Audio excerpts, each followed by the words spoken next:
What the fuck did I just watch?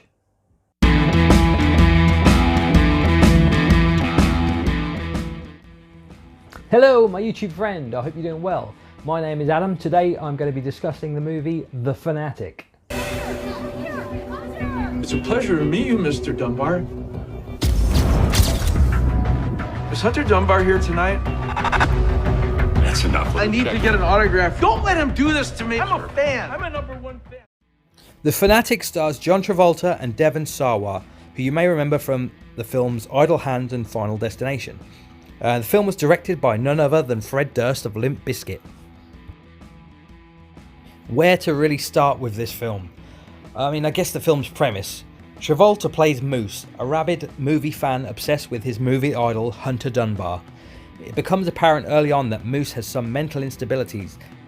When Moose hears his idol will be in town to sign posters for a meet and greet, Moose is thrilled and purchases a $300 waistcoat associated with one of Hunter's blockbuster movies to be signed. When the time comes for his autograph from Dunbar, the movie star refuses in an unnecessarily rude fashion, sending Moose into a frenzy. But boy, do you see the special items that I have. This is Space Vampires. How would I sign your face with my fucking fists? That's a collector's item you're not gonna want to take home. Trust me. Yes, sir. When his photographer friend gives him a map of Star's homes, for God knows what intelligent reason, Moose's mission for an autograph takes him to Hunter's house, where things take a turn for the batshit crazy. Make no mistake, this is a bad movie, but bad in the movie The Room sense, almost in that it's an enjoyable watch, but for the wrong reasons. The acting from John Travolta, for instance, is so over the top, but it is definitely him that keeps you wanting to see exactly how far he's willing to push it. The look of Moose, for starters, is great. His wig is an inspired choice, a sort of grey, bowl-cut mullet. His Rain Man-esque mannerisms and childlike outbursts are just so ridiculously over the top you can't help but laugh. For some reason, Hunter Dunbar is such an asshole in this movie for no real reason. You feel his character could have prevented the whole ordeal if he'd just been a little bit more courteous. But no, he pushes Moose to tears on more than one occasion until Moose decides to invade his home, and that's when things take a turn for the ridiculous. Here's Moosey. First, Moose accidentally kills the maid, an issue that is only brought up again as an afterthought at the end of the movie. It's almost as if they forgot about her laying dead in the garden and tacked a quick mention in at the end. I'm so sorry. That's a nosebleed. That's bad.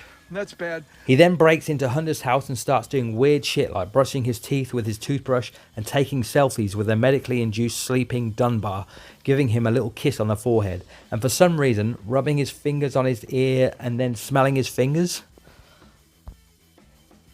Things come to a head when Moose returns to Dunbar's house and ties him to his bed, and bizarrely dresses as Jason from Friday the 13th and pretends to knife Hunter to death. Hunter convinces Moose to free him, and once freed, Hunter shoots Moose's fingers off, kicks him down some stairs and stabs him in the eye. All pretty aggressive stuff, but could be seen as self-defense, I guess. But for some reason, instead of calling the cops, Hunter decides to send a whimpering Moose on his merry way, opening the door and letting him go. This makes no sense at all, and at the end of the movie, cops turn up at Hunter's door and arrest him, implicating him as the murderer of the maid in the garden, who the film suddenly remembers exists, leaving Moose to wander around free to stalk again, except without an eye and missing a few fingers. This, like a lot of the decisions in the film, really make no sense. That, coupled with some poor supporting actors. Moose's photographer friend, for instance, is pretty bad in this and really only fuels his obsessions by enabling him and making some really strange decisions regarding a man who is clearly unstable.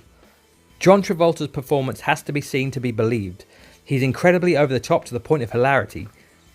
This movie was a massive flop when it was released late August of 2019, but not unlike The Room, it has that cult appeal written all over it. Well, in conclusion, can I recommend this film? Probably not, but at the same time, yes, it needs to be seen to be believed. John Travolta's crazy over-the-top batshit acting, the shoddy direction, just the weirdness of some of the scenes, and yeah, it's one of those films that just needs to be seen to be believed, I think. So give it a watch. It's only like 80 minutes long. It'll fly by, believe me, and you'll just sit there in your seat thinking, what the fuck did I just watch? Thanks for watching my review. I hope you enjoyed it. If you want to watch more, I have other videos available. So just click on the little linky bits that I put up. And also, if you want to subscribe and like, then why the hell not? Go ahead and do it. Have a great day. I love you very much. Thanks for watching. Mwah.